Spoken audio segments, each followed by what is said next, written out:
What is happening, everybody? Welcome to another episode of Comic Book Weekly, guys. I'm Mike Spider Slayer, and we have Cat Comic Uno, Hello, guys. and we have Brant Fowler, who's back as well. So for the first time in multi-weeks, we are finally together. I think life has definitely taken us in the ass in the past few weeks, but we're back, and hopefully we're back for a few multiple weeks in a row, No but one gets Yeah, sick. fingers crossed. Yeah. Life be steady. yeah, absolutely. But we promised to have a good show for you today. We got, of course, always the comics books news. We have the top 5. We're going to take your guys' questions and comments as much as we actually can. And then we're going to have our topic today when we get done talking with the news before we get into the comics. We're going to talk about the whole situation when it comes to comic books, right? Like, what do you do with those comic books after you get done reading them? Where do you put them? Do you sell them? Do you throw them in the garbage? Do you, just toss them in some room, some basement, some attic? Like, what do you do with those things? And not only are we going to talk about it, but I'm very curious on what you guys think as well. So we're getting some people that are joining the show. So thank you for joining. Get the Key Comic, Tizzy the Great, the infamous Mike Manhattan, Jimmy G. You guys are awesome, joining so early. That's great. We're looking forward to it.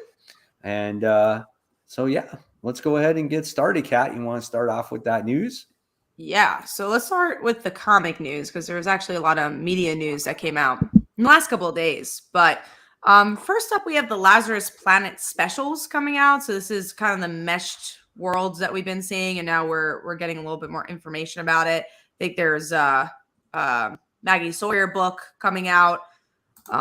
Question. The titles are Lazarus Planet Alpha, Lazarus Planet Assault on Krypton, We Once Were Gods, Legends Reborn, Next Revolution, Dark Fate, and Omega. So they got a good amount. It looks like characters we're going to see is like Firestorm and Raven, Trigon, and like I mentioned, Maggie Sawyer is going to be in it. So I mean, I want to give it a shot because it's spinning out of the Batman vs. Robin stuff, but I'm definitely scared that it's just going to be, filler thing going on.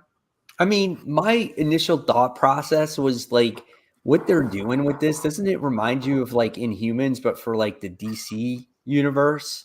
Like it's the like Lazarus Resin, and it's like going to affect them. It's kind of like this, like the same thing, right? In a way, it's like they're almost changing into like Inhumans or whatnot. It's kind of weird. Yeah. No, I agree. It is weird, and I'm hesitant about it too. The only hope I have is like because it's Lazarus based that maybe we'll see some characters we haven't seen in a while come back or something. They do something with that. A la, the Black Lanterns or whatever. They're not really themselves. You could get new characters out of it too. Who knows? But this is a big deal. I think this needs to succeed because it's like DC needs something, to kind of help them. And I feel like the Lazarus Pit actually hasn't been utilized in a while. So I'm like, all right, at least it's something that's, I don't want to say different, but it's like, all right, I haven't seen this in a hot sec. So we did have a question. All the questions, media news stuff, we're gonna get there. So I'm gonna skip those. But one was, I at least think Mike can answer. What did you guys think about Junkyard Joe? I know you are the one who's following that, series. Junkyard Joe was actually really good. It comes from the pages of Geiger. That's the title. Yeah, Gary Frank and Jeff Johns wrote it. Phenomenal issue. I mean, it's about obviously a robot that goes into the Vietnam War, and he's disguised as a human at first, but then he gets caught in some like explosion, and then he gets revealed that he's a robot. And at first you think, oh, he's not part of the team or whatever it was, but somehow, some way, it's like a Johnny Five thing. He develops some kind of emotion, some kind of attachment to the soldiers that he was working with out there in Vietnam. And then you find out there was a whole government thing that sent them out there. And when he kind of disobeyed his orders, they kind of shut him down. And now he's going to be released in another time period. So it's not the only issue that came out. But I thought it was brilliantly written, and the cause was the profits of the book actually go to, like, I forgot what it was, if it was like Vietnam War vets or something like that. So it's for a good cause as well. It was a really well done book. Very cool. All right, let's move on to the next thing. Brant, you wanted to talk about this. Gene Yang is going to be ending his Shang-Chi series in January. I haven't been following this one. Yeah, I've been reading it.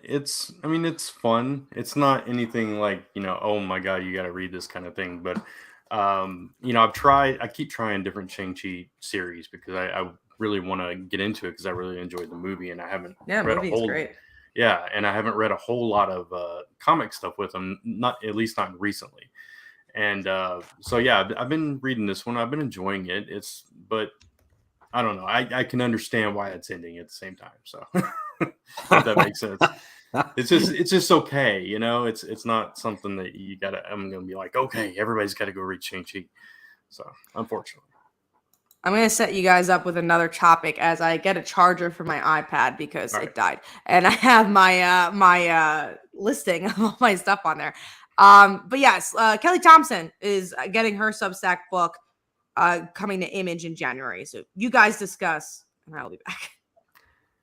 Yeah, so I mean, this is kind of right up my alley. It's a fantasy series and it's a mystery. So it's it's both of them, right? It's the two things that I love most, about storytelling. So I'm all for this. I haven't checked it out on Substack, so but I know that she's been posting about it all the time. I do get her regular newsletter, the unpaid version. Yeah, I like when these big time creators or writers write their own stuff, because it's curious to see what's going on in their imagination or their thought process, the stuff that they create. And if they can write, I feel like if they can write Superman, Batman, or obviously other characters, I'm curious to see what they what their own projects are.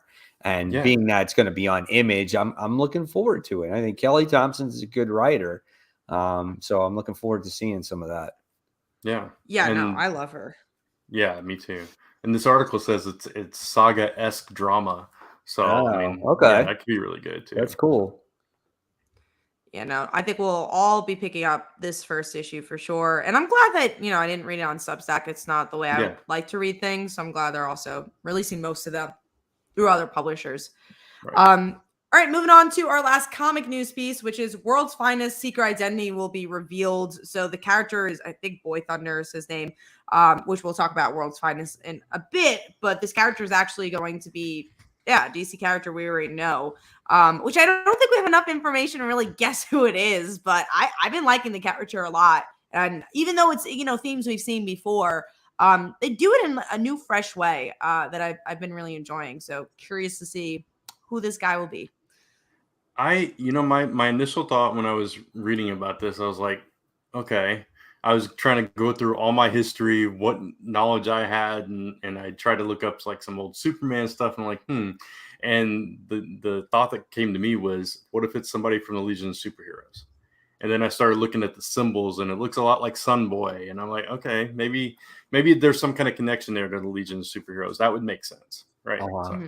I don't know enough about DC or Legion of Superheroes.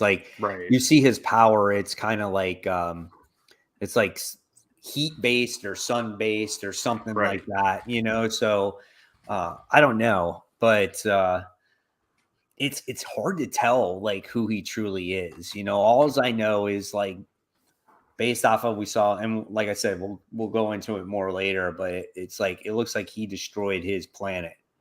You know what I'm saying? So that's what you're led to believe anyway. So I don't know, man. It's tough. He looks like a Bruce Wayne from that time period. I don't know. It could be a mix between Bruce Wayne and Superman. Yeah. I don't know. We will see. Let us know your guesses. Yeah, it is. But we're already getting that in Knights of Steel. So Right. I don't know. Tevi has asked us many times if we've seen the Battle of Super Sons. We have not. I promise you. I don't even need to ask Mike and Brant. We have not seen it. And I probably will never will. Unfortunately, No. I just don't have a desire to see it. And none of these DC animated movies have been good in like the last 10 years. So unless it's like a character I love, I'm good. It's I like didn't even watch Injustice Gods Among Us, and I like that series. it's like I was trying to find something to watch the other night, and like the Green Lantern John Stewart one popped up on HBO Max. It just dropped on there, and like, do I want to watch that?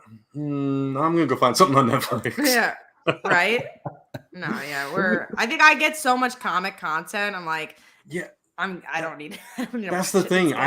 I've been like avoiding all comic content. I haven't even finished She-Hulk. I was like totally into it, and then I was like, I got so burned out on comic stuff that it's October. I'm like, okay, I'm gonna go watch like some horror stuff, some thrillers. Exactly. You know what the crazy thing is like somehow my daughter's all of a sudden into like horror stuff after watching Stranger Things, and for some reason one day she wasn't home and my wife wasn't home, and I'm like, I want to watch a horror movie. So I was like, and I never saw it, the new one. Yeah. And so I'm like, oh, I'm gonna watch it. And I got 45 minutes into it. And so like I turned it off as they were walking in. And I told my wife was like, what were you watching? I was watching it. And Ashlyn's like, oh, I want to watch it. I'm like, Ashlyn, you're 11 years old. You want to watch it? She's like, yeah.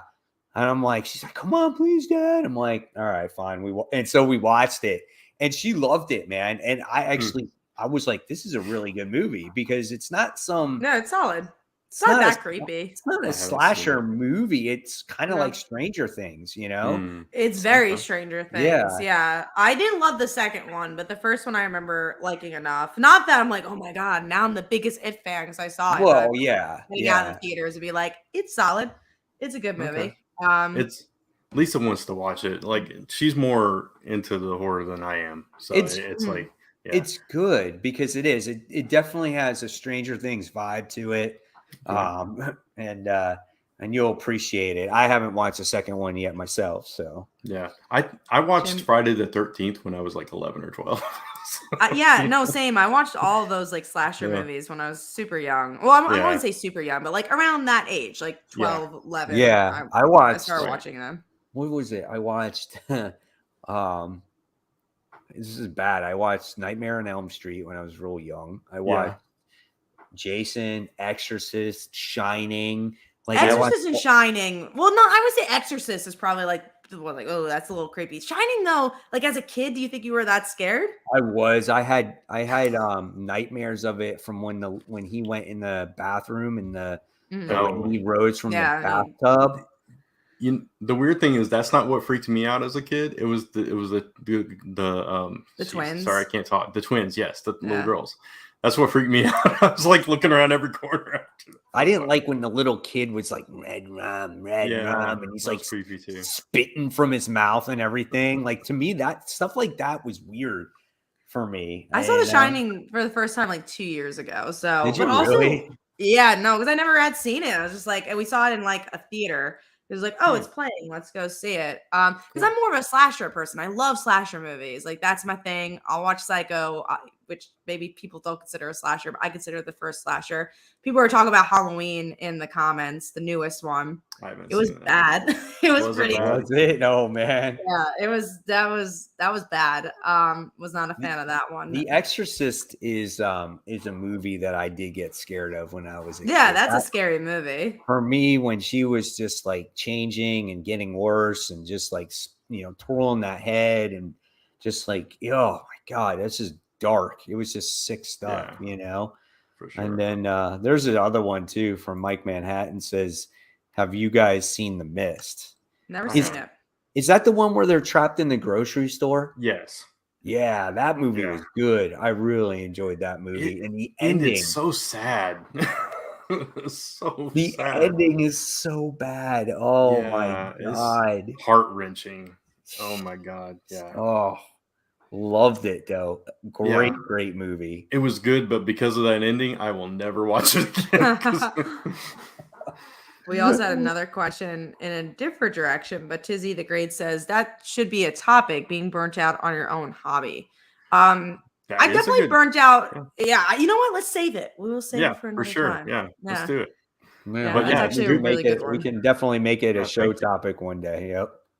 We're always Oh, this was the type of week where it's just like there's a lot of media news that came out, but everyone's talking about it. So let's do an evergreen topic. I think Jonathan Fife is saying he was in The Mist as a shopper. Oh damn! Really? Small world. That's pretty cool. Man. Yeah, You got to That's point awesome. out who you were. Now I have to watch that movie. yeah, Except the ending. Don't watch yeah. that. Except I the guess. ending. Don't watch the ending. It's so sad. I have to watch this movie now. I don't. Again, I don't get scared by horror movies, and I don't Yeah. really get sad by movies very often. So now this sounds like a mix of something I have to watch. We watched so many horror movies this time around, just because there's so many movies coming out in the theaters, and we want to use our AMC stubs. Oh, So yeah. I saw Smile. We almost went to see Terrifier 2 because we heard that people were throwing up during it. We might see it this week, but it's a little tight. I saw Halloween, of course. We saw Barbarian. We saw so many of them, all of them, I would say, that came out. Were Smile and Barbarian good? Because I was considering both of those. I did not like Smile. It's mostly a jump scare thing, and I don't get scared of those. And like that was boring. Yeah. Barbarian is the best horror movie I've seen. Okay. I might say ever. I think it's a fantastic movie. Nice. Oh, and Pearl. Did I see Pearl? I did. I did not like it. I love X. I think X is great, and that's the first one. What is Barbarian about? It's about this girl who goes to get a job at a different city. So she has to go to an Airbnb. And there's this guy there. And you think, oh, the movie's going to be about this guy being a creep. And it's not. It's about something completely different that I cannot tell you. And there's some twists and turns that happen in the movie. And it's very much about like tension. It's not about gore. It's not about there's a slasher. It's about building tension. And that's why I was so, I won't say scared, but why I felt scared is because you're feeling that tension in your stomach because you're like, oh, they're building something here, which I really liked. It's more thriller then. Yeah, it's more. Yeah, it's still a horror movie because you do have visuals that are gory, but it's definitely more leans towards the thriller end of things. That's the kind that I prefer. Like I'm more of a thriller guy than a gory horror kind of guy. So it went on HBO Max today. Yeah, I know. That's why I was considering it. I saw it up there. I was like, because I'm like watching all this stuff, all these horror and thriller stuff lately on Netflix and other streaming services and stuff. So if you see it, let me know if you like it because we saw it randomly because again we had the AMC stubs. We just go see random movies at this point, and we're like, it's a horror movie. Let's go see it. And all of us were like, whoa. That was so much better than we expected because we expected nothing. And that's why I don't want to say too much because a lot of the movie is about not knowing what the movie's about. Yeah. Gotcha. Cool. That's good. Oops. All right, let's get into some media topics because we're already talking about media. First up, Vault has a TV show deal. I just think it's cool seeing these not smaller publishers because Vault is bigger, but just seeing comics become TV shows, I think are cool. So always interested in that. And then next is it's cool. And especially I think this is Vault's first TV show, so that's pretty big for them. And then Titans season 4 trailer. Brant wanted to talk about that. Yeah, so I haven't finished season 3 yet, but I did go ahead and watch this trailer and it looked pretty good. I mean, you got the what do you call it? The Sebastian Blood, his church, that whole thing is they're going into that. They've got Jinx is going to be in there. There was another I cannot remember the other character. They're doing like a bunch of different stories. Lex Luthor is going to be confronting Connor. They got that whole story going on. He has a beard. Yeah, he does. He's got a full beard. So I mean, it's just there's a lot of threads that they're pulling in this season, and it looks pretty solid. And I think maybe Jason Todd's going to show up again, and stuff like that. Red Hood as the Red Hood and all that stuff. So it looked fun. So. All right. Well, moving on to. What do we want to talk about first? These are all 4 big things to talk about. Let's do the Marvel stuff first. Guardians Christmas special trailer came out. Did you guys see it? I didn't get a chance to watch it. I didn't get to see that one. No. It's fun. It looked cool. Like it that's pretty much it. It looked fun. It has the budget of a movie. So I enjoyed the trailer. Let me see if there's any comments here.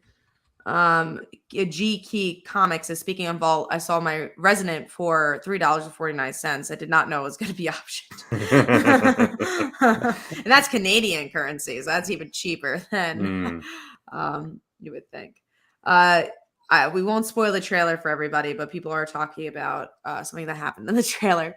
All right, moving on to the other Marvel news that you guys did seem to see, the Ant-Man trailer. And I have to say, I think there's so much Marvel content out there. It's been hard for me to get excited for Marvel content when it comes to the movies and TV shows.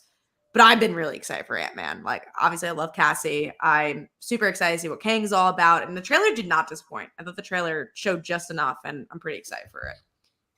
Yeah, so the cool thing about it was when they go into the quantum verse or whatever, whenever they do these microverses in the comics, I hate it. I absolutely hate those stories. It just they bore the crap out of me for some reason. But seeing it visually, it's different. It's totally different. And I was totally into it. I was like, well, this actually looks pretty cool. And then you bring in the Kang factor, and it's like, and Cassie's older, and there's so many different elements of it to love. And then you still got the jokes that everybody thinks he's Spider-Man and all that stuff. So that part was funny. He's right. Like, see you later, Spider-Man. He's right. Yeah, that's funny. Thanks, guys. No, it looked pretty solid, and I'm excited for it. And I think the Kang thing is pretty neat too, because you saw it in Loki, and now it's finally coming to, and that's going to open up a whole new can of worms there. So I'm Kang of worms. Kang of worms. Yeah, there you go. Yeah. I think this is going to be a good movie. I think you're going to start seeing the movies improve. There's a lot of people out there that are like saying that Marvel's dead and this and that, but I think things got to start ramping up a little bit again. And, I think Black Panther is going to be a good movie. I think this movie is going to be a good movie. And then we're going to start. I got my Black Panther tickets. Do you? Yeah. Got it for that Thursday. I am going to see Black Adam this weekend. I heard it was bad. Did you see it? I saw it. Saw it. I saw it. I think it's better than like Man of Steel in those movies, but it's not gonna reinvent any wheel. You're gonna see it and be like, okay, cool, I guess. Yeah, I'll definitely see it. It's The Rock. I mean, he's good in it. Like, he's good. Yeah. I think my biggest complaint was that Black Adam's supposed to be this anti-hero, and he's not really much of an anti-hero. It's just like, okay, doesn't Superman and Batman do the same things in this universe? Like, what makes him a villain? And nothing much.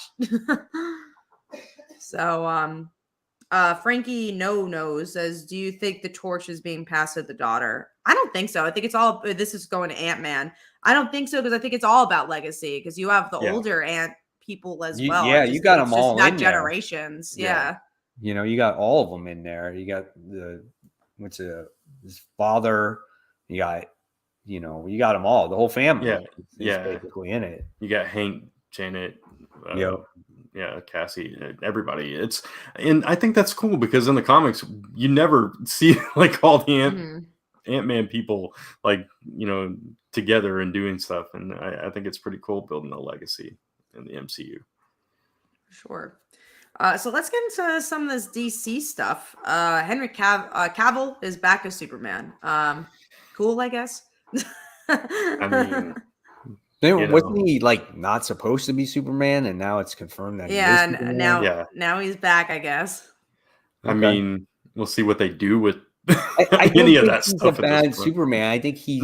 I think he's a good Superman. It's not him. It's the people that make his movie. That is what's going to either make or break a Superman movie, right?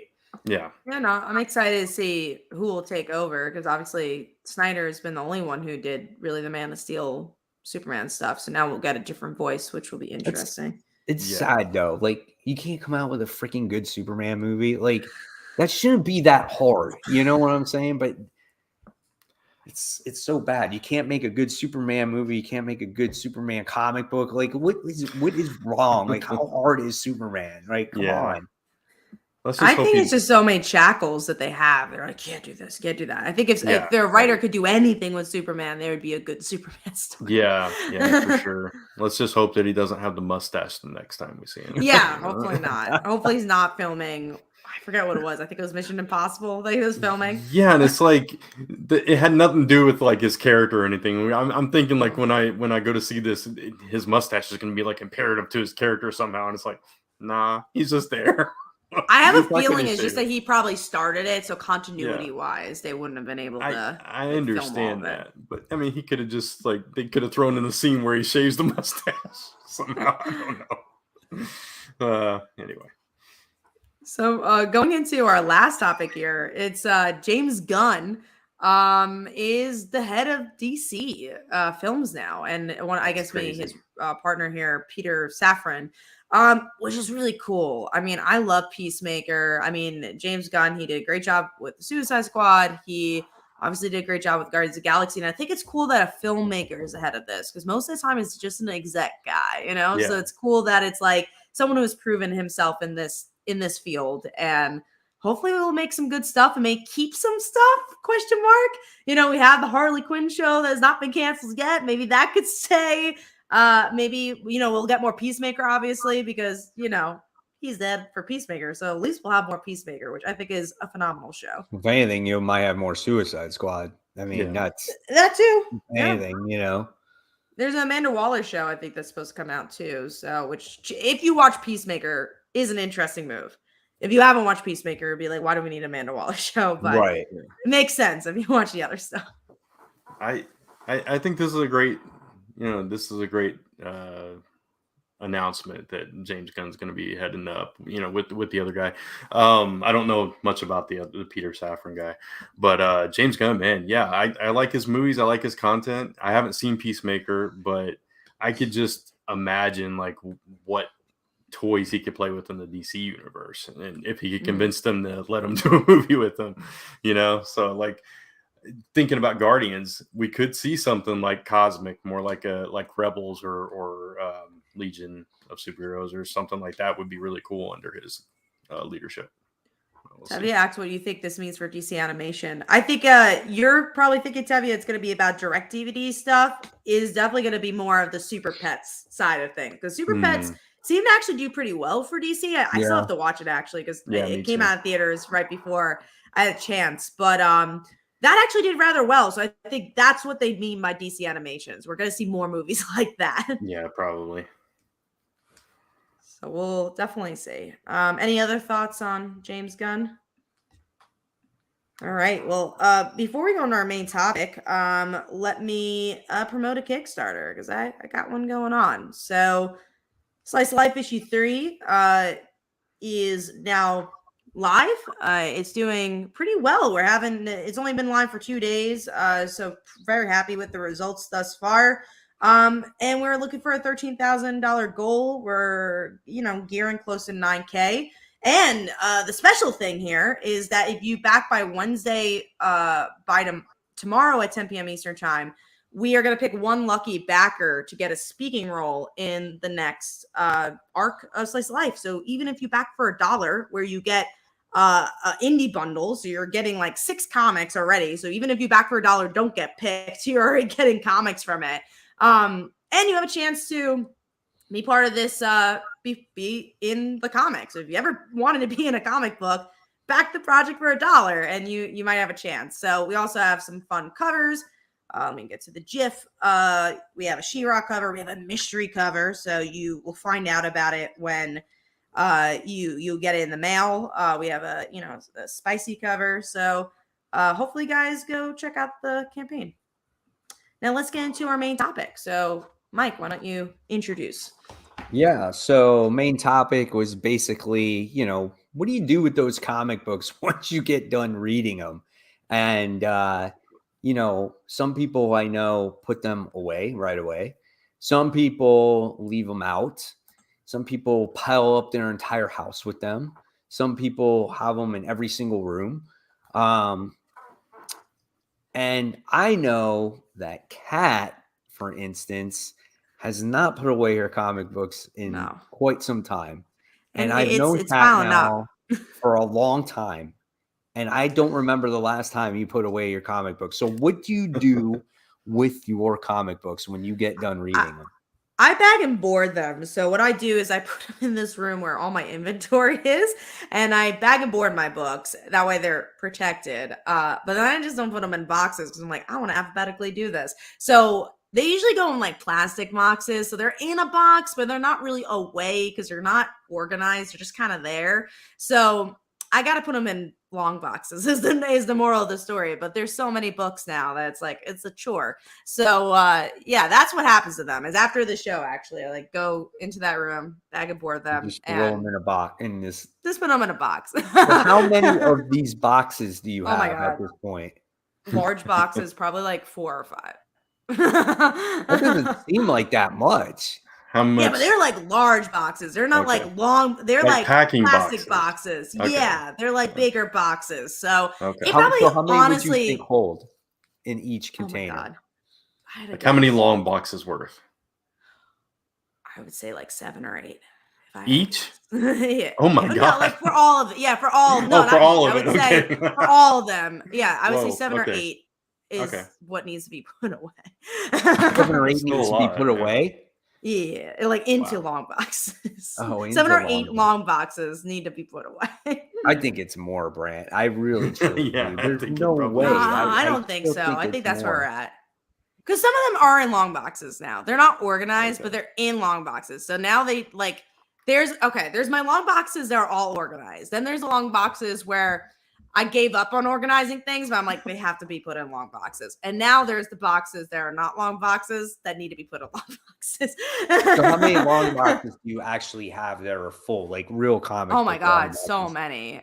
I would say 20 to 30, probably.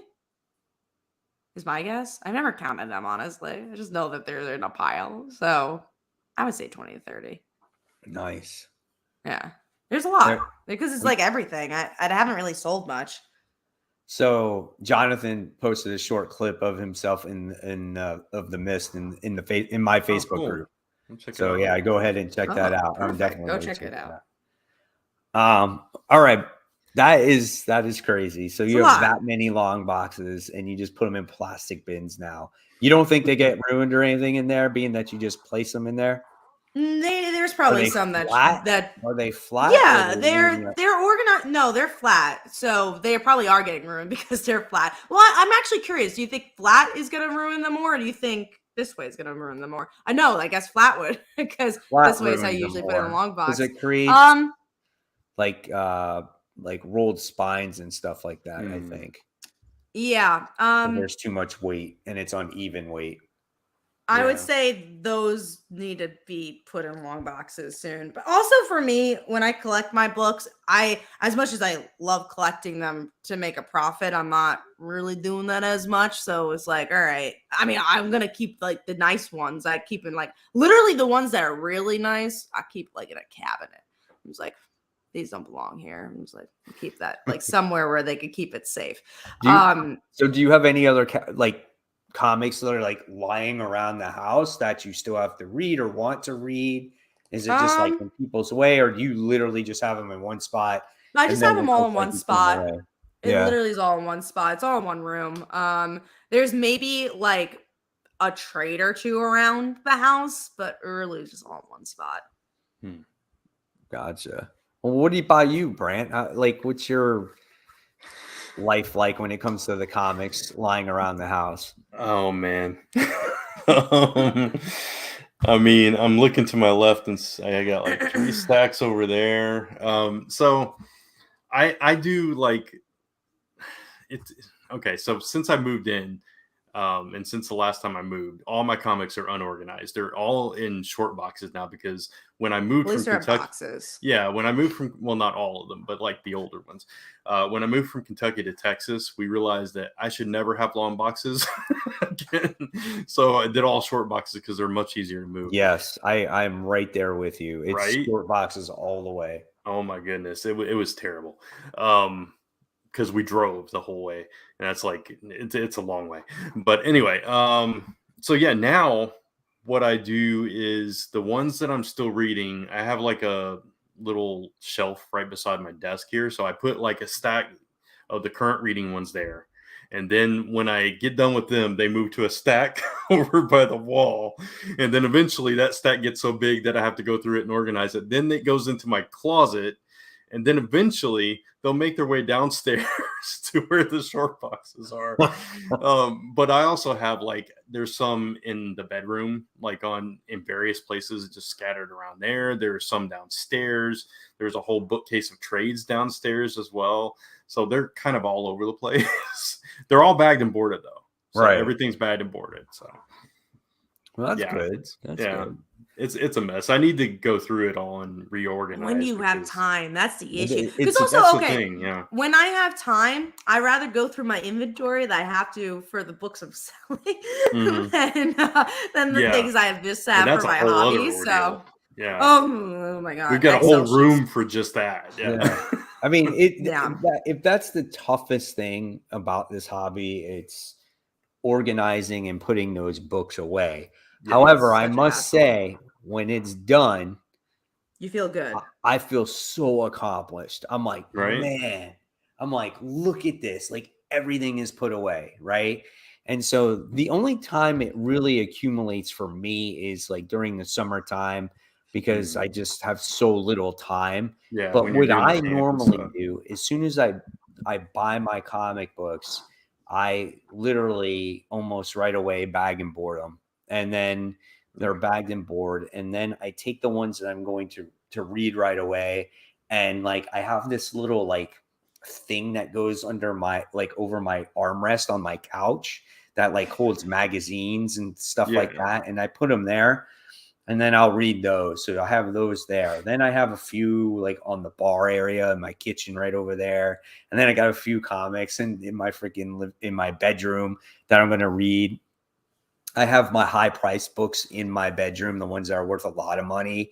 So they're in there. And then I have all the other comics in my short boxes, and I have my CGC boxes. I have my CGC books and this is, I recently went to Bojangles and they give you these boxes of where your chicken comes in, right? Mm-hmm. And it's this family box, and inside of it is the chicken, but it's not like just chicken in there. It's all boxed up. Okay. So you take it out of there, and these boxes are thick. They're like comic book boxes, almost the exact same size, and they fit the CGC books perfectly. Cool. So I put my CGC books in those Bojangle boxes. They're like actually absolutely perfect. So I put them in there. But literally after today, what I do is I take I'll take these books that I read, right? And then so what happens is I will put them away tomorrow before I go to the comic book shop. And I organize them by DC, Marvel, and then independent. And then you do it by year, or do you do it by like letter? I do alphabetical by year. So that's probably smarter than whatever I'm doing.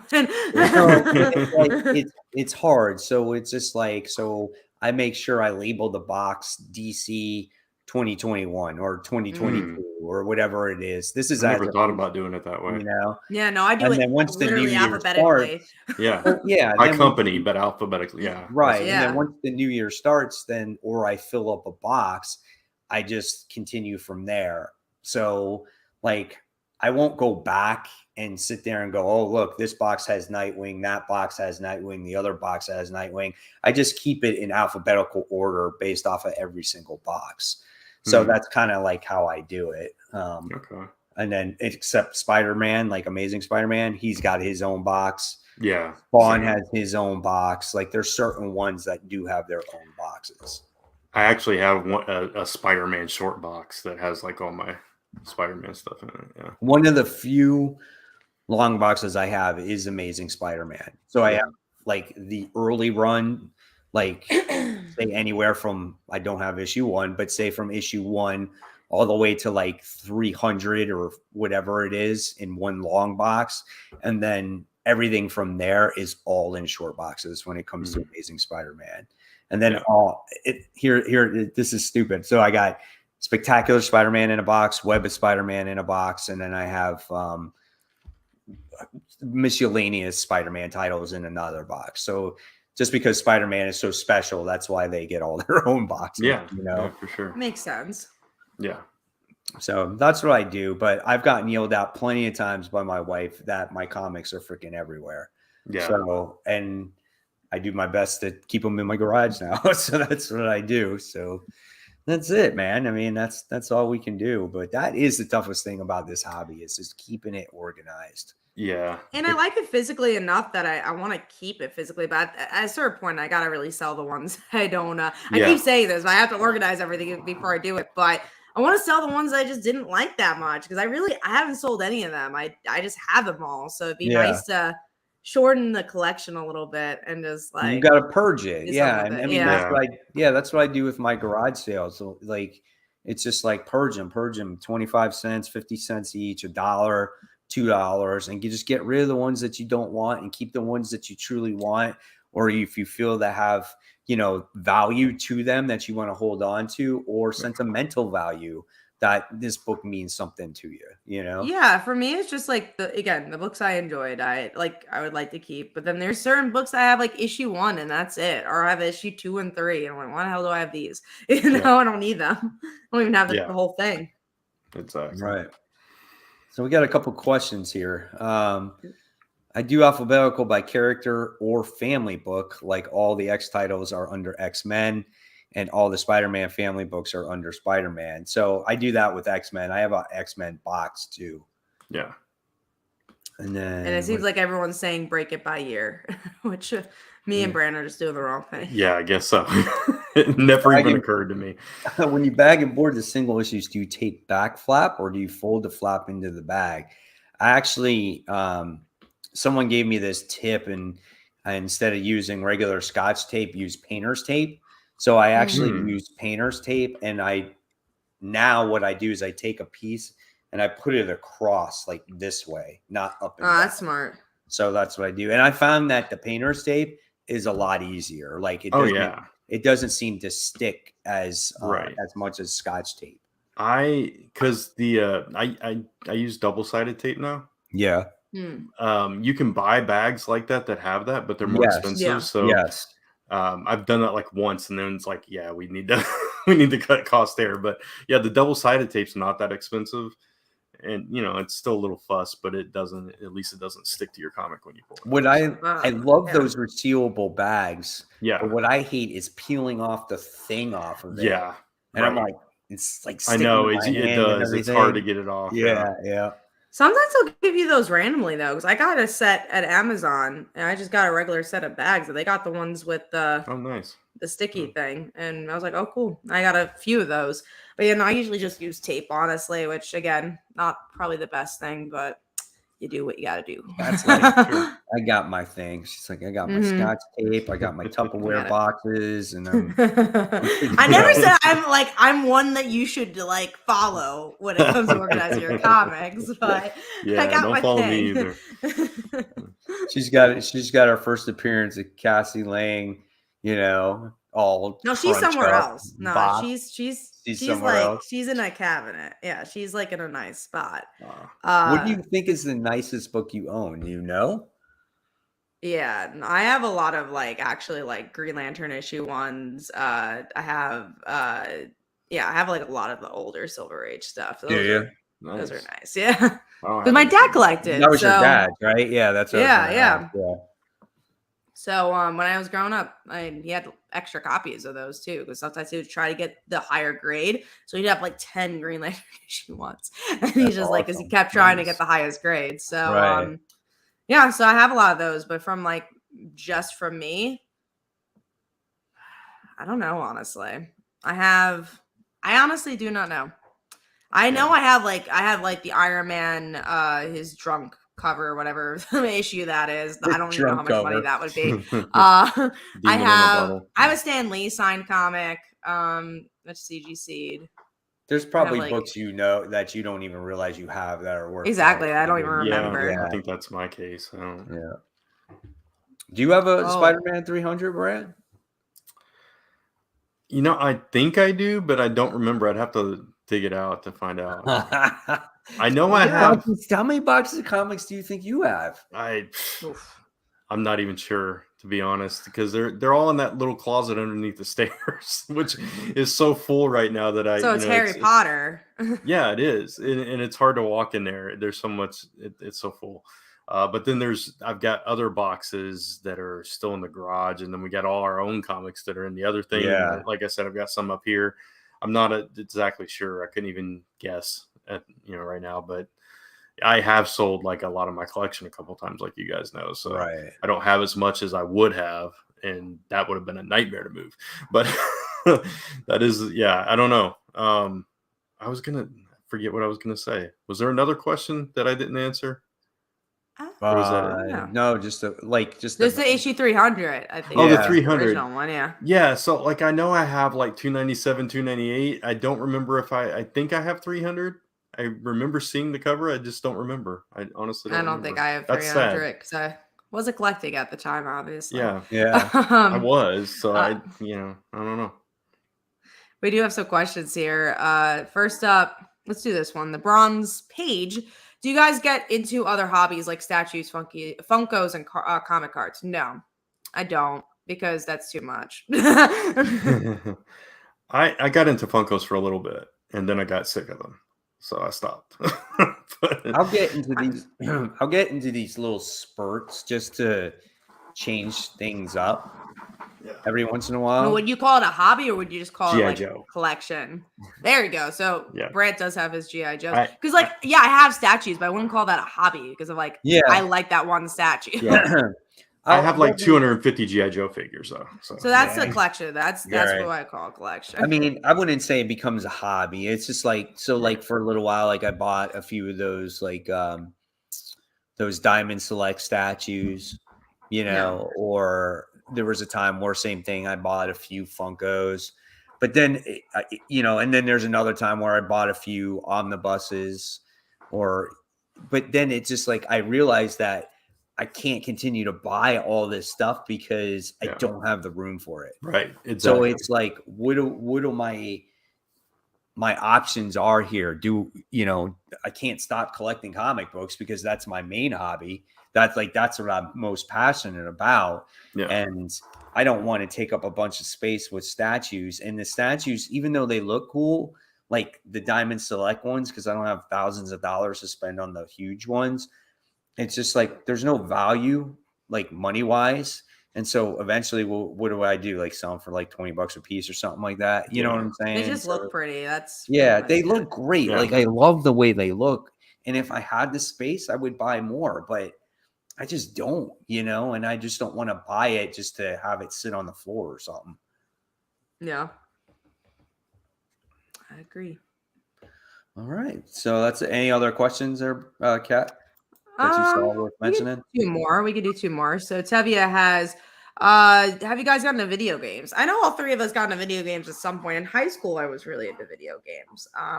But I think for all of us, it was just like we ended up picking comics because it's cheaper, and I just get more enjoyment out of comics. Like it's just like when you have a video game, I always feel like you're just playing a thing that everyone else is playing, and then a week later that game's over and no one wants to talk about it, and that's it. Like at least with comics, like I'll always remember that story, and if it's special to me, that's what matters. But like with games, I feel like it's such a revolving door.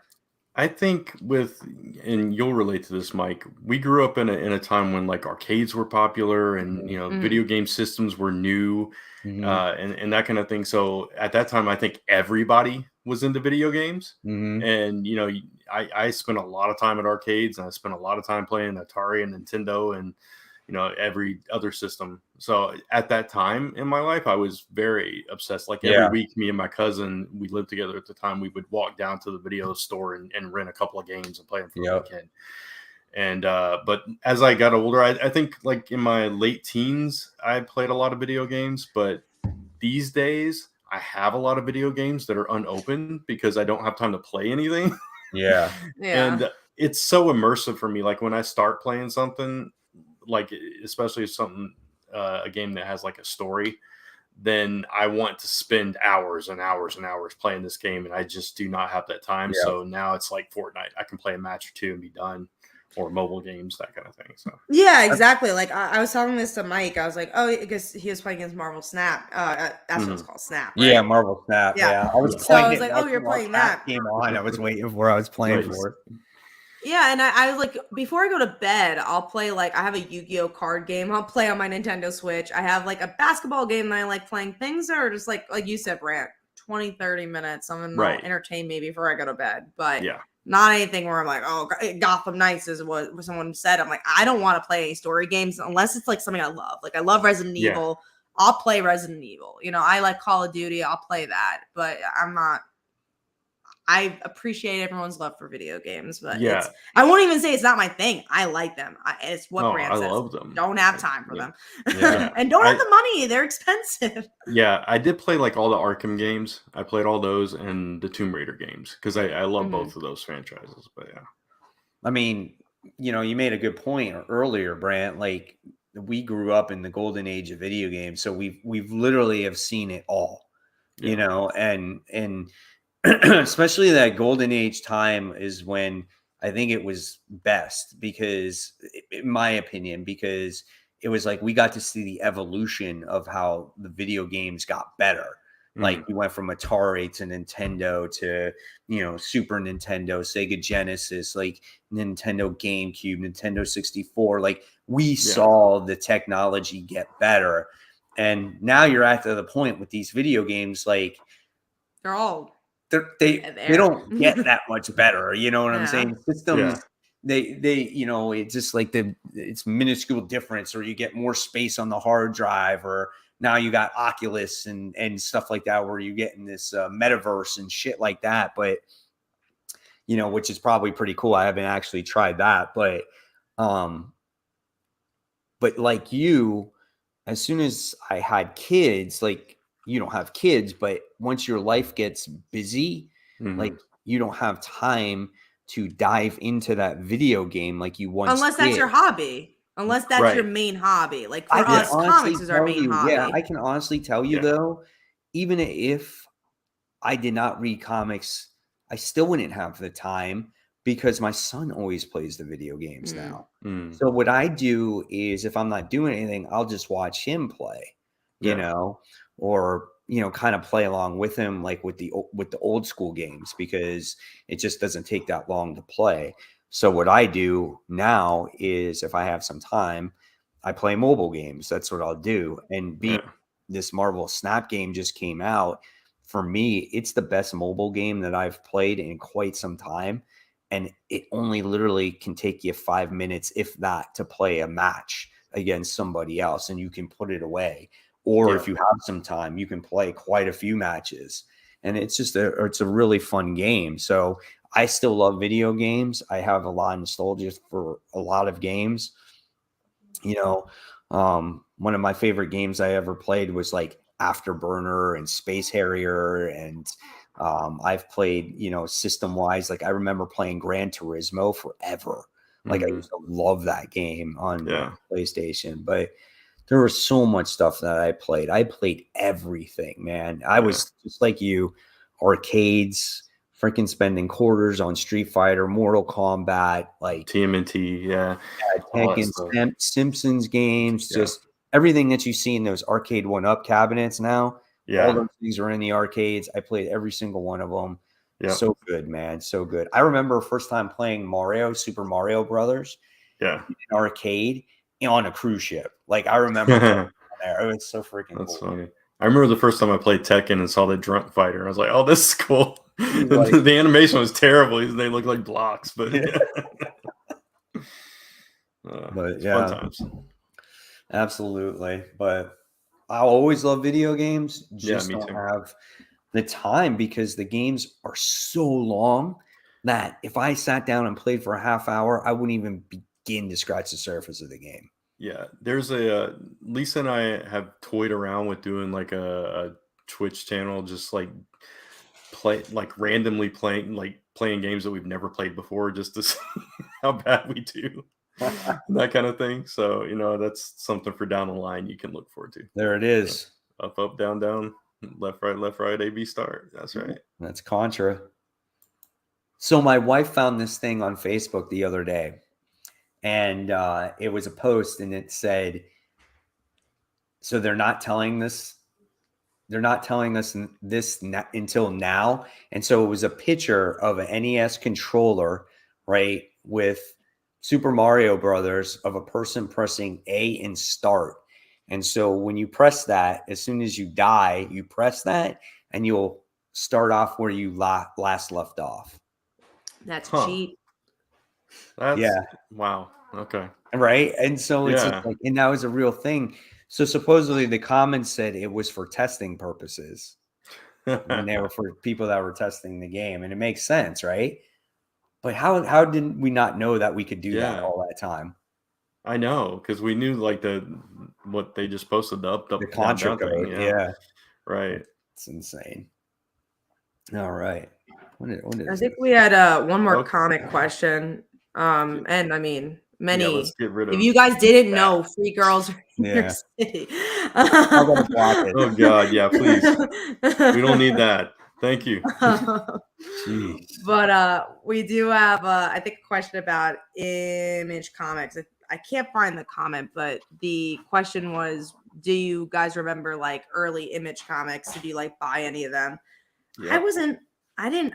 It was the 90s. did. I wasn't really alive. So no, Thanks, I Kat. didn't. Hey, I was an infant in the 90s. I was 94. I was born. So I think that's when Image Comics was created, right? Was it 94? 92. Might have been even earlier, 92. So there you go.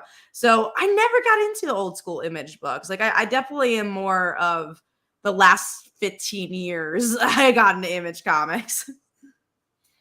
Yeah. Happy birthday. Happy birthday. I bought probably everybody else at that time, everything they put out at the at the time. Like Wildcats, Youngblood, Savage Dragon. I bought it all at the time. Yeah. So, Savage Dragon. yeah. Spawn. Yeah. Right? I mean, I haven't seen Savage Dragon in a long time. Does it still? I mean, it obviously, still it probably comes still out, does but come it's out, so but it's so like it'll be like delayed. months between issues, Yeah. man. It's so bad now. It's ridiculous. I remember it definitely came out on a monthly basis a It couple of years did, ago. and now it's getting worse and worse. So I had the first 3 issues of that, and I sold them, and I kind of wish I hadn't, but yeah, I sold them a long time ago. I have like the whole run. Yeah. Like It's the crazy. whole thing, and I still read it. It's not as bad as it once was. I remember one time ago, it was super raunchy, but Yeah. it's not as bad now. But yeah, it's been a long time. I think it's been months since there's been a last issue. You definitely have not talked about it. Right. Oh no. Like I don't even remember what's going on in it. That's how long it's been. All right. So speaking of Savage Dragon comics, Image Comics, let's get into the comic talk. So let me switch it on over. And so we're going to talk about the first big books this week. First one is Batman Superman World Finest issue 8. We kind of talked about it earlier. But this book is good, man. Like I love everything that Mark Waid does. And, he really does a great job at this character that you're not so familiar with. And he makes you care about him. Like you feel for him. You feel bad for him. He doesn't have his parents. He's going through some PTSD that his planet blew up. And, there's something off about him. And Kara's picking up on it as well. And he has to make this decision if he has to save people. Let them live or let them die. And he can't let that stress get to him. And just a lot of great moments, especially in the beginning with the Teen Titans. That was a lot of fun as they were poking fun of Robin, calling him the boy, the boy wonder, or the boy thunder and stuff like that. Like the book, every time it comes out, it's just on the top of my list and it's so enjoyable. Yeah, this issue was really solid. I agree. Like you have the Teen Titans moments, but you just kind of like feel for this kid. And is it reinventing the wheel? No, but somehow it's Dan Moore's art and Mark Waid, and you're just like you're in for the ride. And I feel The reason I really like it, and most people are like, it's nostalgic because there's action or whatever. The reason I like it is because there's actual character moments that happen, and every issue feels like there's progression. I miss that in comics, where there's so many superhero comics you read on a weekly basis where you're like, nothing really happened here. But every week when this, or every month when this comes out, there's something new. There's something to learn about this character or some big moment, and it's just a really well-paced comic. Character work is beautiful in this book. And that, I mean, I feel like that's just the number one thing. And we've said this too before, is that it's just a much lighter book. It's not so dark. Like it's so great to see all these characters work together. And every time, every issue, they're always introducing another character. Like this one, you got Ted Kord that was in this book also. And it's just like, this just all feels like the entire DC universe just in this one book. Yeah, but it doesn't feel overwhelming. It's like you're not getting like characters thrown at you with one-liners and that kind of thing. It feels rich and feels grounded at the same time. So it's just really a really well told story. And like you all said, the way that they're building the Boy Thunder character, it's got you invested. You want to know what his story is and who this character is now. So yeah, it's been really good so far. Yeah, absolutely. Really good. All right, so then let's move on to X-Men 16. Kat, I think you dropped it now. Oh, I dropped it from issue 1. After issue 1, I was done. Two ends of the spectrum right here. So I just want to say that this is the last issue and this issue were the best issues of X-Men that I've read in quite some time. And I actually really enjoyed this one. I liked last issue. I didn't love this issue. Gotcha. I think what I liked more about this issue was the ending of it. Or what happened, because I totally forgot that this happened in the series. Right. You know what I'm saying? With the whole situation with Laura, on how he finds Laura and she is aged dramatically in this place in the vault. In the vault, yeah. Because that's what happens. And I like how he has to disguise himself. He's got to kind of go through the vault to get through there. And I like Forge just in this book in general. And I thought that the Havoc and Scott Summers moments were kind of intense as well. I thought that was good. So yeah, I enjoyed this book. I really did. It definitely surprised me because it felt more of like the story that kind of like Hickman wanted to, a little bit what he was telling with this whole vault situation. Yeah, I guess it's frustrating though, because this book just still jumps around like crazy, right? So we're in the middle of a big event, and it's like, we're just going to do a side story into the vault for the next 2 issues. And it's so weird and random, but I do like Forge, and I like that there's a little mystery to him, and that he has his own agendas at play, and it's kind of like classic stuff with Scott and Alex, because like Scott's like, Alex doesn't need to be on this team. You know, he's a hothead. He doesn't belong here, and all that stuff. So it's classic stuff with the Summers brothers. So that was good. That was solid. I don't know what it was about the issue. I guess it was the stuff where he was disguised as the other guy and going through the vault and stuff that I just got a little bored in that part. But those moments that you mentioned were pretty solid. But yeah, I want just like a consistent story in this book. It just felt like something has actually been happening in these past 2 issues, and there has been progression where it hasn't had any progression in the past few issues. Like it's like you said, it jumps around and it doesn't accomplish anything. Right. This feels like it's gone back to a story thread that they introduced, issues and issues ago, and they're tackling that and trying to maybe close this out. I don't know, but at least it's led into something.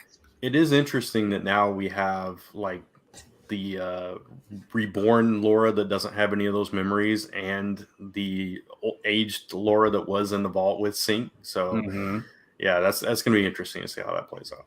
Yeah, right. I'm looking forward to that. And maybe the events of this leads into her series that is getting ready to come out. Yeah, maybe.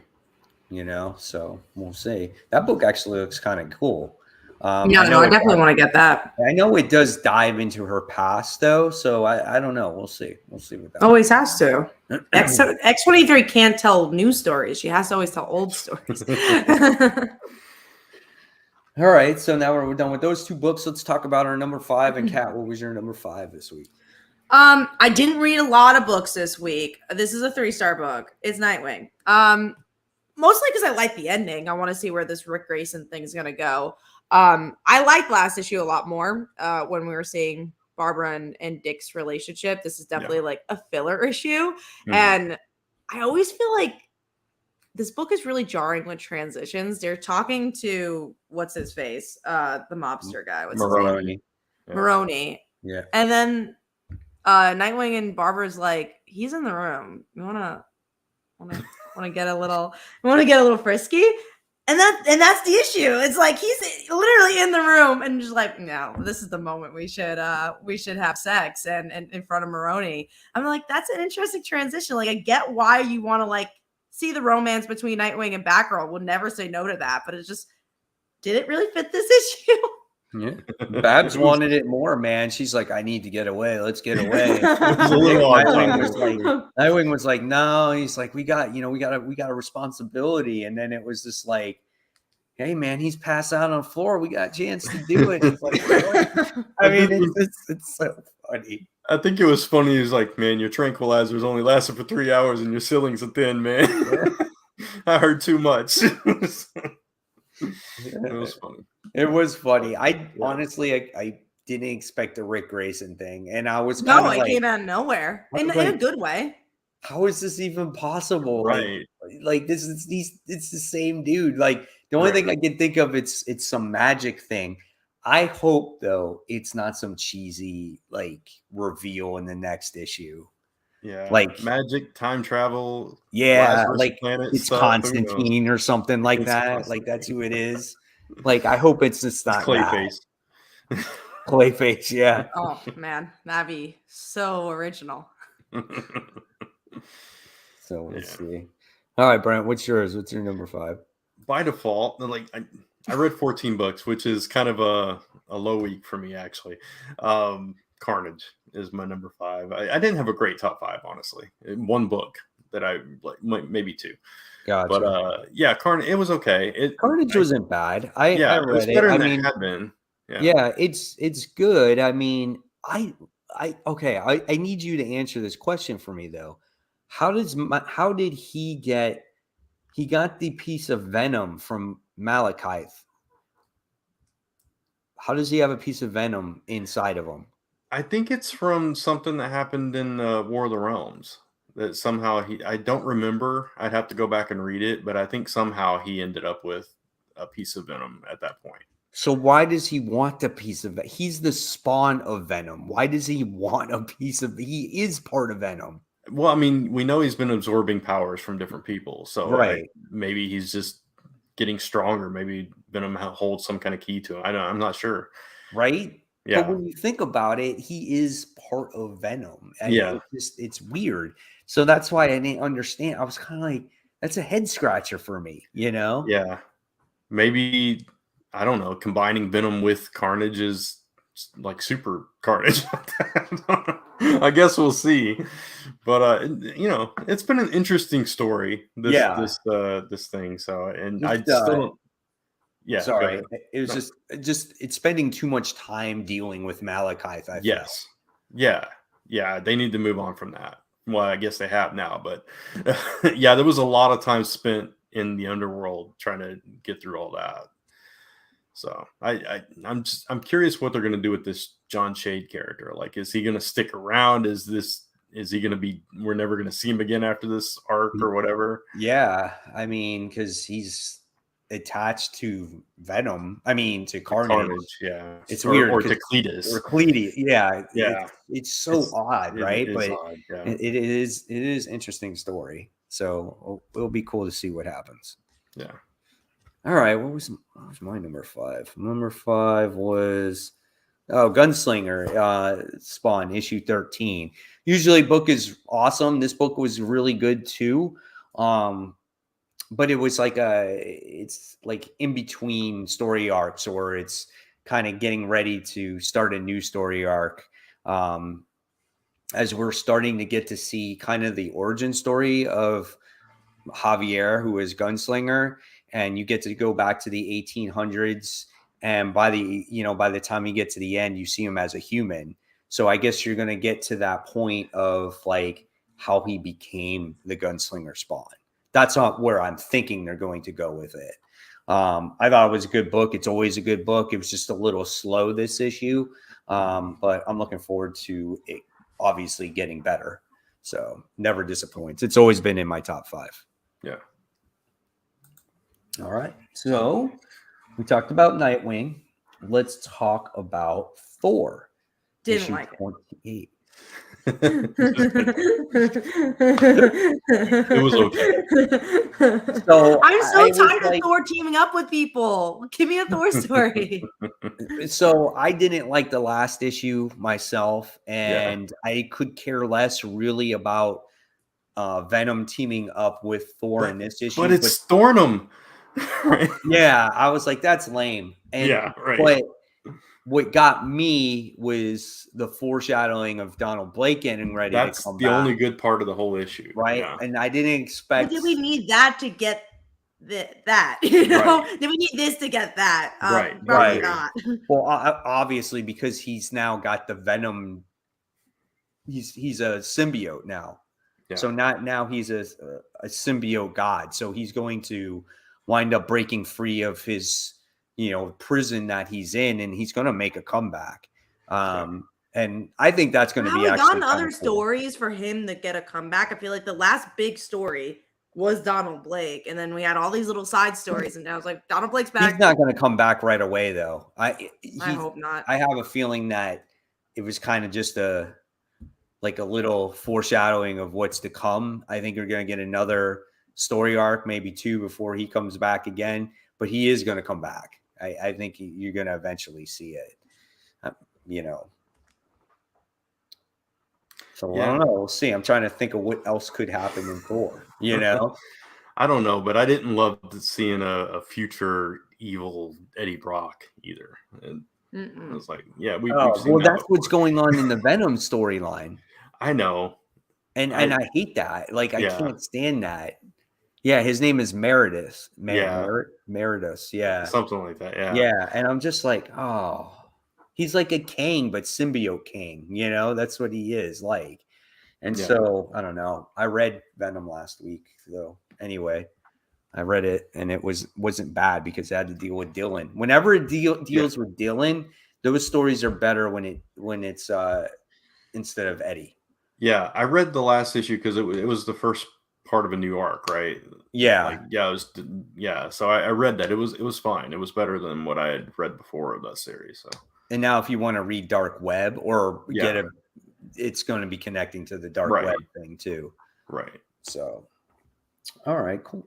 So that was Thor. So talk about our number 4. What was your number 4, Brad? The Deadliest Bouquet number 3.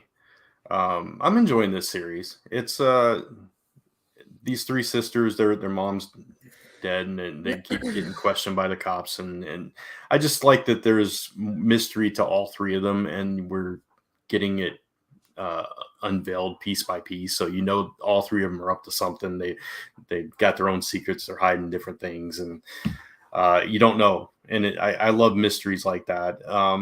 I wish there was a little bit more progression in the book, but at the same time, I'm enjoying the characters at least. So I feel like issue 1 has not been able to be topped yet, because I agree issue with 1, that. 'cause it laid out the plot, it laid out the characters, and now it's just like kind of slugging along. Yeah, I'm like, I like it enough to finish it, but not. Yeah. It's not going to be in my top 5. Actually, I honestly didn't really like this issue at all, because I was like, oh man, I want more to happen. Yeah, I agree with that. Like I said, I didn't have a super strong top 5 this week, but I'm still enjoying the series. So, and what about you, Kat? What was your number 4? Mine was GCPD, The Blue Wall. This is the last issue. That's just that. okay. It was fine. It was a good issue in the regard of like I had a good time reading it. We get to see different police officers. He deals with a little bit more of a political angle of things. I wish Maggie Sawyer was a little bit more of a character here, because I thought she was going to be the main character. She's not really. The art's good with it, but it did not give me enough to say, oh, gotta get that issue too. It was just like, oh, this is good enough that I liked it, that I liked the experience, but I didn't really love anything from the book. I looked through it and it just looked like a huge talking head issue. So I was like, It I is, don't really for need sure. that. But it definitely dives into a different angle of Gotham, which Sure. is what I appreciated. I was like, okay, at least this is like not Batman. It's like something Right. different. Yeah. Gotcha. All right. And my number 4 book was Deceased issue 3 of 8. I like this book. It was good. It wasn't as good as issue 2.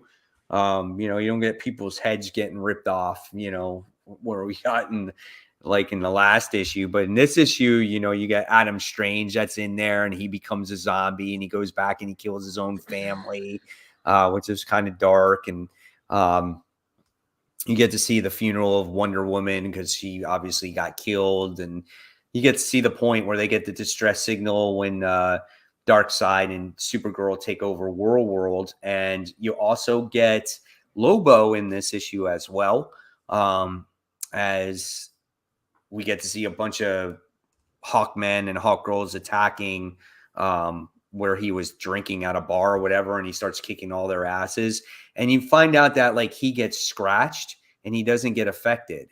So it seems like the hero in this book is going to wind up being Lobo, because he can't get affected. So he can just beat all these guys up. So a little jumpy of a story, almost reminded me a little bit of like X-Men, because it's like, oh, you got something that happened in the last issue, but now all of a sudden you're going to Lobo and this and that. But it was still entertaining. I still liked it a lot, just not as strong as that second issue was. All right. So we did that. We did our number 4. So now we're going to talk about Flashpoint Beyond, issue 6. So I think, Brant, you're the only one that read it besides me. Yeah. Okay. So what did you think of this ending? Very convenient, right? Yeah. Very convenient. I don't know. I didn't love this issue. And I know there was like a lot of complaints about the Watchmen stuff. I couldn't care less about that part. With nostalgia, it was like a 2-page sequence. Who cares? But yeah, it was just like, okay, that's it. It was, I don't know. There wasn't a whole lot to this issue. It was like Rip Hunter and the other character, Corky or whatever his name is, warning them not to do it, and then they do it, and then it's like, okay. The Batman was like, I knew it would work. That's why right. I was afraid that the whole timeline was going to get destroyed. Yeah, it was like, Rip was like, I can't let you do it. I can't let you do it. And so, and all it was so Batman could have his dad alive in another universe. That's all it was for. Right. And, how is that better than Barry Allen going back in time to save his mom? Yeah. So, I mean, really, that was the only reason why he did it. So the Flashpoint universe still exists now, instead of it being non-existent as it was before. So yeah. And now Thomas has Martha caged up in the Batcave. Right. But they're still a family. Yeah, they're still a family with Harvey's kid. Yeah, with Harvey's kid, and he is Robin in the universe. Yeah. Or he's going to be Robin. It was really worth reading Flashpoint. Right? Totally. Right? Totally. And the Penguin is the one that trained him from the beginning, like how to use guns and bombs and everything else. Very traumatized kid. This new Robin. Yeah. It's so crazy. Like there's so, but that universe still exists. So now they're probably going to revisit that. Oh, for sure. And now they're doing something with the Watchmen again. So I didn't even care about that end. I was like, that's just weird. Like, why was she in there at the end anyway? I don't even know. I mean, I'm assuming she's, because she had the big cat, that she's somehow related or tied to Ozymandias. I don't know, but who knows? All right, so let's move on to the next book. We got Midnight Suns issue 2. All three of us read this one. So once again, I thought this was another solid book. I like this book. I think it has good action, nice pace. Um, Curious to see where they're going to do. As Agatha Harkness in this one protecting Zoe. I liked how Doom was in this, and the team was trying to work together to stop him. Clea shows up at the end. I like it. I think it's a fun book. I didn't think this issue was as strong as issue 1. I thought issue 1 was a little bit better paced just because you got a lot of different characters. This is definitely more of like point A, point B, action. Here we are. Right. Definitely, obviously, got to check out more of the series, see where it goes. But I did like issue 1 more. Yeah, I agree with you, Kat. I didn't like this one as well, and but I do like the thread of Nico and how she Mhm. may come back to power. I didn't like the way it was structured in this issue because it just I don't know, it just felt like random bits of dialogue. Like I don't know, just it wasn't as strong for me this issue. Totally get that. I understand that. I mean, obviously, when you look at the very first issue, it's to set up the story. You know what I'm saying?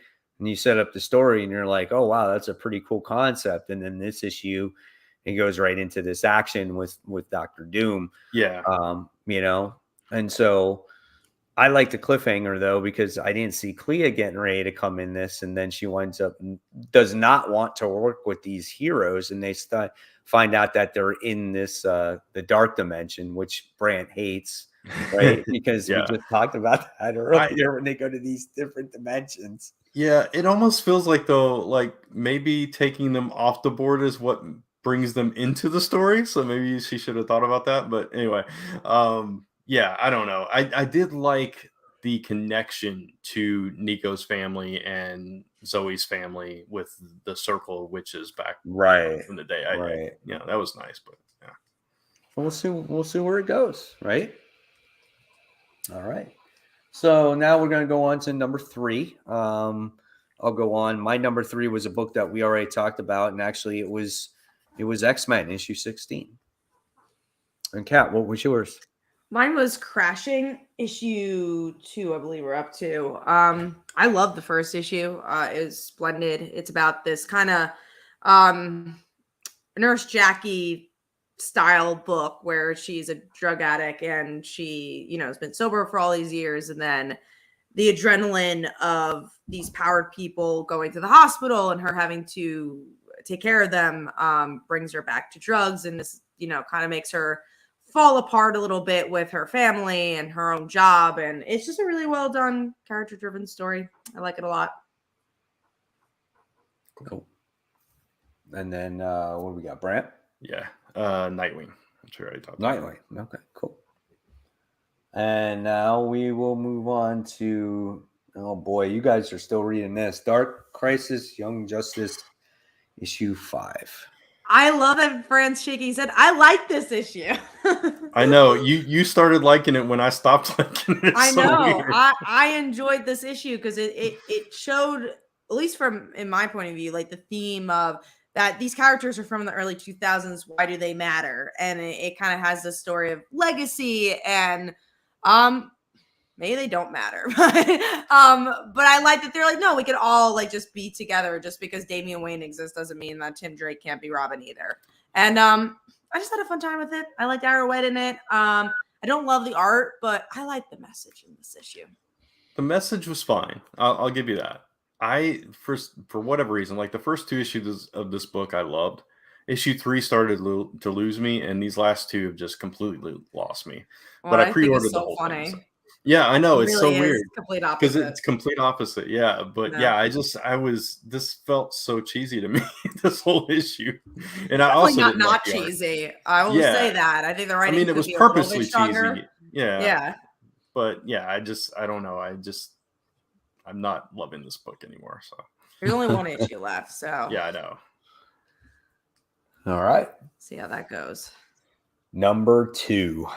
Brant? True Cult, number 3. This was a fun book. Are you still reading it, Mike? No, my shop is not getting it. So okay. Yeah. Gotcha. Then I won't spoil it, but they have to infiltrate the the main headquarters of this cult and kill somebody. That's like their mission. So Oh, wow. so the two kidnapped Burger World people have to go because they think there's some like world-class assassins or something. They're supposed to go in there and kill like the leader of the thing. So it's hilarity ensues from there. Oh my God. And the girl is just like totally calm through this whole thing. You know the character from the first issue. So she's just like that. She's just like reasoning everything by burger standards and just the whole way through. And then you start learning more about her in this issue. And it's like, oh, she's actually pretty bad. Pretty cool. So it's an interesting issue. I think you'll enjoy it if you get a chance to read it. That's cool. Yeah. Oh, you know what a book I wanted to talk to you about real quick was I was curious what you thought of the second issue of Ninjets. Definitely not as strong as the first issue. I still like it. I'm still going to continue reading it, but it's going in a different direction than I thought it was going. Yeah. And you got the one girl that's like on her own, basically taking care of the other girl, which I don't know why they've formed this little friendship, but everybody else seems to be together and against them for some reason, which seemed to come out of nowhere. Yeah. I didn't like it. I didn't like it at all. It wasn't what it turned out that I thought it was going to be. Yeah, it's completely different. And for some reason, they're putting on these masks, and you don't know why. Right? They're just like, oh, just masks. Let's put them on. Right? Why not? And it's like then you don't know who anybody is because they're just wearing different masks, and they just start randomly shooting people. Like it doesn't make any sense to me. I agree. So I was just like, I don't think I'm going to continue it going forward, just because it's not the story that I thought it was going to turn out to be after I got done reading issue 1. Right. Gotcha. Yeah. No, I understand that. If next issue is more like this issue was, then I probably will drop it as well. Right. I want to see. And the little girl that hid in the box, I thought was interesting because it's like, okay, she's going to be the one to just come out and own everybody. We'll see what that. Yeah. Right. But yeah, it definitely is a different story than we were kind of led to believe. Yeah, absolutely. And there's just no real explanation why things are happening the way they are. They're just happening. And you're like, doesn't make any sense. It makes them all psychotic, kind of. Yeah, exactly. You just don't automatically become that way when you just got dropped off at that location, right? Right. So weird. All right, Kat. So what was your what we number 2, Number right? 2. Mine was Dark Crisis Young Justice. I had a good time with it. Mine was Midnight Suns. That was your least favorite? It was. That's funny. I'm sorry. Oh, I can tell you I apologize. My least favorite. Apologize to Tim Drake. My least favorite was Deadly Spider. Oh, I didn't even. I did not read that one. Yeah. No. Good. This book made no sense, man. Like Peter Parker goes to Los Angeles to do some kind of science experiment to help like people, and it has to do with water. And like for some reason, all of a sudden he's having these nightmares, and then he finds this rock, and then it's like making his nightmares worse, and he runs into a bear in his nightmares. Then all of a sudden he goes to this science experiment, and they start doing it, and this demon bear comes through the water. Like, what the fuck is this book? Like, I was like, this is the most horrible Spider-Man book I've ever read in my life. Wow. Yeah, like bad. This is pretty bad stuff right here. Like, why do they keep releasing these? It's in the same vein of that. Like it started with Nonstop Spider-Man, then there was another series, and now there's this series. Yeah, Why do we need these Spider-Man series? This is just bad. Like, we've seen Spider-Man be bad before, right? But it's just like, I don't know, man. That was a bad book. That was really, really bad. All right. So we're just going to jump into number 1. And so, Kat, what was your number 1 book? Mine was World's Finest. I hope that's everybody else's number 1. Is that yours, Grant? That is mine. That's mine, too. All right. There we go. I mean, it wasn't even close. No, that was definitely the last issue of the Absolutely. Week. It wasn't even close. So, all right, It was a cool. weird week. Yeah, it was. It's sad that that's the week I come back on. Yeah. Right? Yeah. Yeah. I was talking about this with Mike. I don't even remember if it was on the show or not, but October, because when we were not on the show, all of those new books came out, and now we're in like this end of the month thing. I'm like, oh, because even like, and we'll talk about most anticipated, like there's books I'm looking forward to tomorrow, but there's not a lot of like heavy hitters tomorrow until you get to November, and there's a lot of issue ones and all that coming out. Yeah. All right. So I'm going to pass it to you, Brent. We're going to do that most anticipated. Yeah. Most anticipated. So let's get to that. Let's see. Where do we want to start? We will start with Cat. All right. So number 3 for me is Exterminators issue 2. I had such a fun time with issue 1. So I'm curious to see what this next follow-up will be. And then number 2 is Iron Cat. I think this is the last issue, and I've also been having a lot of fun with this one. Just fun action, good character moments with Black Cat and her ex-girlfriend, and Iron Man too. And number 1 for me is Rogues Gallery, because that's been a phenomenal book. Every issue I've enjoyed, and this is the last issue for this one, and it's getting a TV show. It's just good stuff. It's a good indie book. Yeah, and this is the only book that made all 3 of our lists. Yeah. Yep. Cool. Yeah. All right. Well, that's your number 3, Mike. So let's go ahead and go with you there. Yeah. My number 3 was Rogues Gallery, issue 4.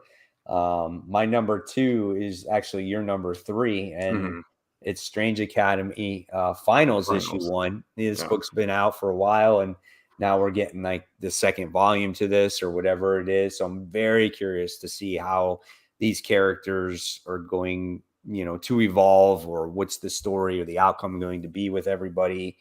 And then my number 1 is a book I'm looking forward to because I like the Hobgoblin storyline, and it's getting ready to lead into this dark web stuff, and that's the Amazing Spider-Man issue 12. Gotcha. And my number 3, like you said, was Strange Academy. My number 2 is Vanish. Number 2, I think I'd probably like that better than both of you. I did not hate it. I'm curious. Yeah, no, I know. Yeah, I'm looking forward to it. Right. I really loved that first issue, so I'm looking forward to that. And I feel like it was built for you. It had like mystery, and it was very fantastical. So yeah, yeah, for sure, definitely me. But yeah, Rogues Gallery, all agree on that one. Can't wait for that one. It's been a solid series so far. So yeah, absolutely. Awesome.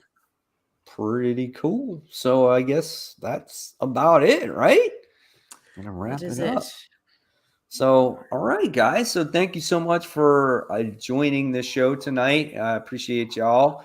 And we'll be back next week, and hopefully we'll have maybe some better news, another topic to discuss, Also, or maybe we won't, and we'll talk about if we're burnt out from our hobby. Yeah.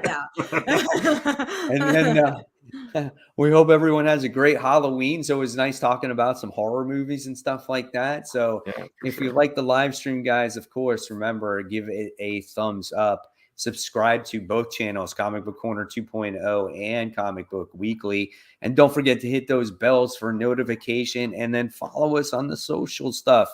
Facebook, Twitter, Instagram, and YouTube. So, of course, guys, this is the waving part of the show, and we will see you all next week. Take care, guys.